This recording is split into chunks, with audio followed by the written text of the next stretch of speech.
осыдан бастайыншы мен. Көп застройщиктерге мен де алдандым, мақтанышым, айта аламын мақтанып. 2 үй сатып мен примерно 5 миллион деген пайда таптым. Айналасы бір 2 ай, 3 айдың ішінде. Менің өзім үйім болған жоқ. Мен 4 баламен ажырасып далада қалған кезде не істеймін, үй алуға ақшам жетпеген кезде мен осы кәсіпті бастадым.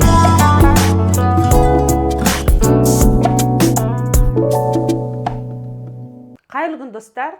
Менің YouTube каналыма қош келдіңіздер. Сіздер мені білесіздер. Менің аты жөнім Гүлнара Саулебекова, және мен бүгінгі осы сіздер қарап отырған YouTube каналда үй алып сату кәсібі, үймен айналдырып қалай өзіңнің жағдайын түзеп алуға болады. Яғни бұл флиппинг бизнесі Қазақстанда қашаннан бері келді, бұнымен кімдер айналысып жүр, және қанша пайда табуға болатын мен сіздерге осы өзім каналымда ашып айтатын боламын. Егер сіздерге менің бүгінгі шығарылым қызық болатын болса, онда маған міндетті түрде тіркеліп алыңыздар, және колокольчик басып, маған лайк басып, қолдау көрсетіңіздер. Сонда мен осы бизнес туралы сіздерге көп айтатын боламын. Жалпы үй алып сату кәсібі өте жақсы кәсіп деп ойлаймын. Қазақстандағы ең жақсы пайданы маржасы бар, маржасы жақсы кәсіп деп. Мен бұл кәсіпке қалай келдім? Мен таза айтып отырмын, мен барлық жерде айтамын, таза мұқтаждықпен, яғни менің өзім үйім болған жоқ. Мен 4 баламен ажырасып далада қалған кезде не істеймін, үй алуға ақшам жетпеген кезде мен осы кәсіпті бастадым. Яғни ауылдағы үйімді аз қаражатымды сатып, аз қаражатқа сатып үйімді, яғни ауылдағы қамыс үйімді 23 миллионға сатып, Алматыға келіп, осы кәсіппен айналысам деген жоқпын. Өзіме 4 балама ыңғайлы үй іздеймін деп ойладым, бірақ таппадым. Солай сөйтіп келіп іздеп мен ең алғашқы үйім 75 жылғы үй, бұл Қазақфильмде болды. 5 этажды үйлердің ең соңғы этаж. Естеріңізде болса, бұрын қазақтар тек қана 1-ші этаж немесе 5-ші этажда ғана алатын тұғымыз, өйткені біздің шамамыз келетін осы нәрсе болатын. Енді қазір арасы 5-6 жылдың арасында қазір заман өзгерді, қазір енді таңдау мүмкіндігі көбірек. Оның барлығы осы біз сияқты флипперлердің арқасы деп ойлаймын. Жалпы флиппинг дегеніміз не? Осыдан бастайыншы мен. Флиппинг деген ұғымның өзі флип хаус деген сөзден, бұл бізде Америкадан келген термин екен, яғни үйді тез алып сату деген сөз екен. Сату. Яғни қараңыздар, ең алғаш осы флипперлер деп Америкада ескі тастап кеткен, ешкім тұрмай кеткен, мысалға қалып қалған үйлер бар ғой, мысалы көшіп кеткен үйлер, сондай заброшенный үйлерді алып, ішін жаңағыдай ретке келтіріп, сөйтіп әдемілеп қойып, сатып, пайда көріп, осы арқылы бұл бизнестің атын флиппинг деп атаған екен. Одан кейін бұл басқа да елдерге тараған, Россияға тараған, мысалы Россияда Москва, Санкт-Петербург деген қалаларда метроның жаны әрқашан білесіздер қымбат болады, бірақ өте ескі қалалар ғой бұл қалалар. Сондықтан ескі үйлер бар, ескі квартиралар бар, жер үй емес, квартиралар бар. Сол квартираларды орыстар да осындай ремонттап, ішін жөнге келтіріп, заманауи трендпен, әдемі ремонт жасап, дизайнмен ішін жақсылап жасап, адамның өміріне эргономикалық жаңағыдай өмір сүруіне ыңғайлы етіп, сөйтіп жасап, оған сатып, одан пайда тапқан екен. Бұнда орыстар бұл бизнестің атын флиппинг, яғни істейтін өздерін флипперлеріміз деп атаған. Бұл бізге де келді, Қазақстанға да келді. Естеріңізде болса, осыдан бір аз ғана жылдардың ішінде, жылдар бұрын, біз жұрттардың ескі үйлерін алатын тұғымыз. Ескі үйлерін алып, жаңағы тұрып кеткен үйлерін алып, сондай, яғни ол тұрып кеткен адамдар анау затын алып кетіп, мынау затын алып кетіп, сөйтіп бір ескі үй алсақ та қонатын едік біз қазақтар. Қазір енді Құдайға шүкір, біз сияқты флипперлердің арқасында қазір дайын, ешкім тұрмаған, әдемі ремонтымен, мебелімен, дизайнмен жасалған үйлерді қазір рынокқа көбірек шығып жатыр, яғни таңдау мүмкіндігі болып жатыр. Сондықтан флиппинг дегенде бізге бұл Қазақстанға келді, және бұл ойлаймын біздің өмір сүру салтымызды кішкене өзгертті деп.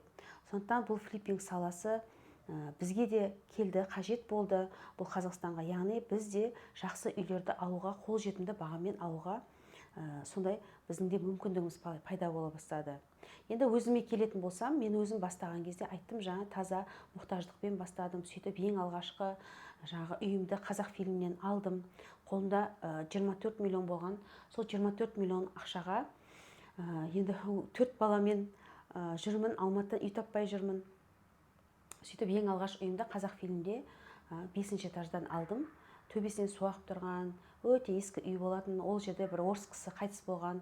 Білесіздер ме, бұрын біздің үйлеріміздің бәрінде почему-то осы Алматыда орыстардың үйлері болатын. Кейіннен әйтеуір қазақтар енді ауылдан көшіп келіп, урбанизация кішкене пайда болып, балалар осы жерден Алматыдан қазір барлығымыз енді қазақтар болып үй алып жатырмыз.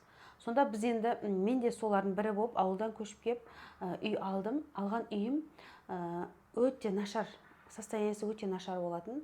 Сол бір кісі қайтыс болған. Үйінде енді керек емес, өте ескі жиһаздар, сасып кеткен, иіс шығып тұратын. Сондай барлығын ішін тазартып тастап, ішіне мысалы обойын өзгертіп, ақшыл обой жапсырып, ішіне енді обойлар ескі, обой тұғым. Жыртсам, бір обойдың астынан тағы бір обой шығады да. Сөйтіп қырып тазалап, әдемі обой жапсырып, полында линолеумдері шұрқ-шұрқ тесік тұғым, линолеум алып тастап, линолеум төсеп, мен сол үйге есіктерін аққа бояп, сондай бір әдемілеп жасап, енді білмеймін, өзім бір от души жасадым. Жасап, сөйтіп мен ол үйді 500 мың расход кетті. 24,5 миллионға шықты. Мен бұл үйді 27,5 миллионға сатып, мен осы үйден бір айдың ішінде деп айтайын ба сіздерге, 2021 жыл болатын. Бір айдың ішінде мен 3 миллион теңгедей пайда таптым. Қатты қуанып кеттім. Мен алдында енді бұлай пайда табам деп ойлаған жоқпын. Бірақ бұны бұл флиппинг бизнес екенін де білген жоқпын. Одан кейін екінші үйімді алдым. Екінші үйім енді одан да қызық айтсам, екінші үйімді іздеп жүріп, тоже енді оның жылы анаған қарағанда жаңарақ болды. Ол 1982 жылға болды үй. Оны мынау Розбакиева Сатпаевадан алдым, Алматы қаласынан. Ол да 5 этажды үйдің 5-ші этажы. Енді оның сол кездегі жағдайы өте нашар еді. Бір 2 бөлмесіне 2 квартирант ұлдарды алып қойған, оның кухнясы жоқ, оның ішіне есіктерін бәрін сындырған. Енді білмеймін енді. Оның енді оған қарағанда орыстың үйі жақсы еді деп қоям. Екінші үйімді іздеп жүріп осыған алдым. Оны 26,5 миллион алдым. Бұл жерге мен 1 миллиондай ақша жібердім ішіне. Яғни кухнясы да жарамай қалған еді. Трубаларында ауыстырдым біраз жерін. Есіктерін сынып қалған жерлерін тастаққа барып жөндеттім. Стеналарын қырдым. Біраз енді інілерімді алып кеп тұрып, біраз жұмыс істедім. Сөйтіп жұмыс істеп жүріп, бұл жерден де тоже бір 2,5 миллион ба примерно осындай пайда таптым. Саттым. Яғни бұл жерде енді 2 үй сатып, мен примерно 5 миллион деген пайда таптым. Айналасы бір 2 ай, 3 айдың ішінде. Ойладым, бұл нәрсе деген жақсы нәрсе екен ғой. Алып, кішкене жөндеп жіберіп, жасап сатса болады екен ғой деп. Бірақ мен ол кезде ешқандай зерттеген жоқпын, білген жоқпын. Мына енді информациялармен кейіннен осы саламен айналысып бастағаннан кейін қызығушылық танытып, бұл басқа елдерде қалай жасап жатыр, бізде қалай болып жатыр, бұл бизнестің аты бар ма деген сияқты кейіннен зерттегенде бұл бизнестің аты флиппинг екен. Кейіннен де мен осындай ескі үйлерді алып сатып жүрдім. Мысалы, мынандай үйлерді көп саттым. Асығып тұрған үйлер болады, мысалы, крышадан қарасаңыздар, асығып осындай немесе ремонт жасағысы келмейді, үйіне ремонтқа енді жасап сатайын десе ақша жетпейді. Сол тұрғанда енді 40 жыл бұрынғы, 50 жыл бұрынғы енді кім алса да енді сонша ақша алғаннан кейін, сонша жыл ипотекасын төлейтін болғаннан кейін енді кім болса да бір жақсы, приятный үй алғысы келеді. Сондықтан бір ескі үйлерді Алматы қаласынан 9 этажды үйлерден алдым. Даже мынандай жаңа үйлерден де алдым. Болады бір кісілер ремонтқа көп ақша кетіріп қояды. Соңында ремонты бітпей қалады. Осындай үйлерге енді алып ремонт жасап сатып жүрдім. Әрқайсысына жоқ дегенде 2 миллион, 3 миллион теңге. Енді бұл жерде уақыт аз да.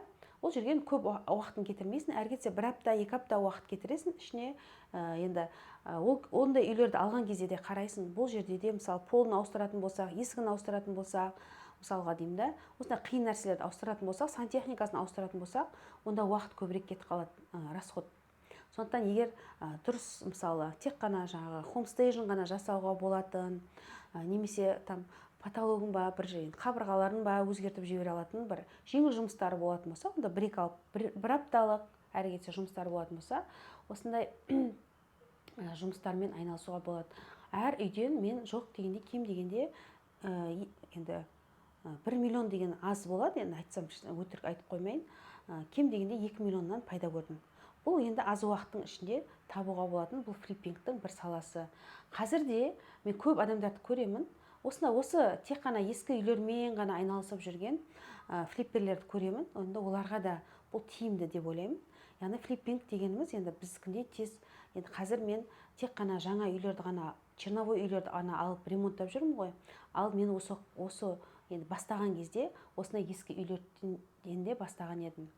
Сондықтан бұндай флиппингтің өзін ойлап қалмаңыздар, тек қана жаңа үйге ремонт жасап қана сатылатын бизнестің түрі деп.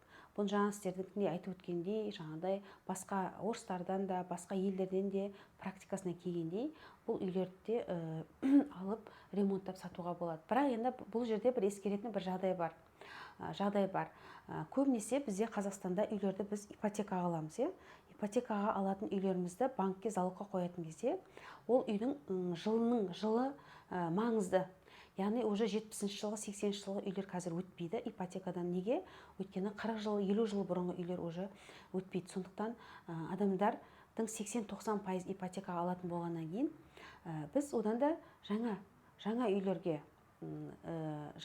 алғысы керек, кім болса да. Сондықтан ипотека өтпей қалуы мүмкін. Егер сіздер ескі үйлерді алып ремонттап сататын болсаңыздар, осы нәрсеге көңіл бөлсеңіздер болады. Сөйтіп мен жаңағыдай алғашқы 2 үйімнен кейін мен айттым, енді ескі үйді жасап мен есім кетті. Өйткені ескі үйлердің де проблемасы бар, мен сіздерге айтайын. Ескі канализациялар, мысалы сіз сол үйдің ғана канализациясын ауыстырмай, үстіңгі этажы мен астыңғы этажын да ауыстыруыңыз керексіз. Одан кейін ол үйде бұрынғы байырғы тұрғындар тұрғаннан кейін, үлкен кісілер көбінесе тұрғаннан кейін, ол кісілердің сол үйдің мысалы үлкендері болады, подъездің, олар кісілер саған алттан кейін жұмыс еткізбейді, саған қарсыласады, сен жұмысшыларыңды қайта милиция шақыра береді деген сияқты. Осындай да бір моменттер болды. Одан кейін мынау демонтаж деген нәрсе, негізі ремонт жасағанға қарағанда демонтаж деген нәрсе тоже уақытты көбірек алатын нәрсе. Яғни уақытыңды алып қояды да. Бізде мысалы флиппинг деген өзі тез алып сату ғой. Сондықтан біз тез арада жасауымыз керекпіз ғой. Сондықтан болады, кейбір үйлерде демонтаж жасалатын үйлер болады. Яғни ішін бәрін ысырып тастап, ішіндегі барлық заттарын алып тастап, қайтадан жаңадан ремонт жасаған сияқты. Енді сол ғой жаңа айтып отқанда, ескі үй жасап есің кетеді дейді ғой. Сондықтан мен ары қарай айттым, мен бұл жерде ескі үйлерді алып сатпаймын. Мен тек қана жаңа үйлерді ғана алып сатамын дедім. Бірақ менде проблема болды. Алматыда ешқандай жаңа үйлер жоқ. Барлық застройщиктерді аралап шығасын, барлығында қазір дайын үйлер жоқ. 1 жылдан кейін, 2 жылдан кейін берілетін үйлер бар деп. Көп застройщиктерге мен де алдандым. Сондай уақытысында бермеген застройщиктер болды. Мысалға 1 жыл күтесін деп 4 жыл, 5 жылға дейін күтіп қалған застройщиктер болды. Мен де сондай долгостройға түсіп қалдым. Оның өзінің енді айтып беретін боламын келесі тақырыптарда.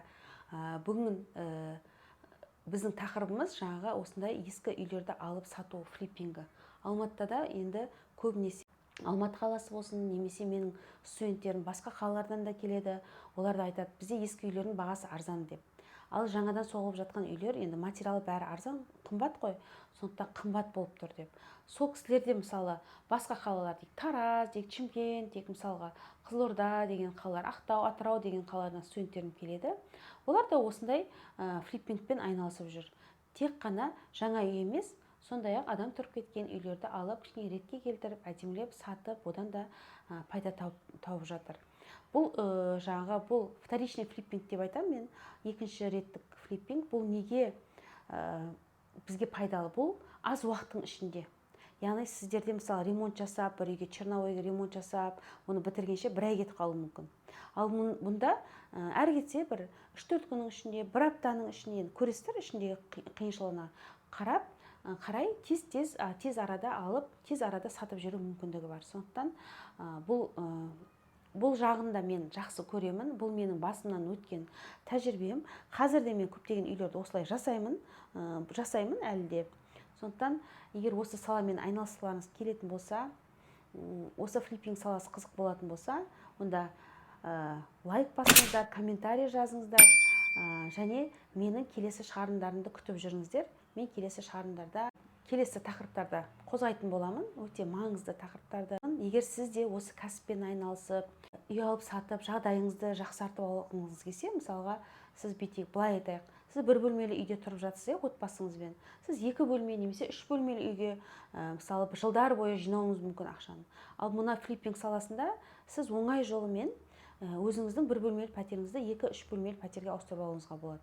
Мысалы, менде дәл осы тұрып жатқан үйімді ешқандай кредитсіз немесе қарызсыз, пәленбай жылға жаңағы кредитке кіріп, ай сайын төлеп мен отырмайтындай етіп, осы флиппинг арқылы мен осы үйімді таза пайдама, ешқандай жаңағы қарызсыз деп айта берейінші, өйткені бұл менің ең мықты мақтанышым, айта аламын мақтанып. Сондықтан сіздерге де осы сала қызық болатын болса, онда осы менің каналыма жазылып алыңыздар. Менің каналымда осы туралы көбірек айтатын боламын.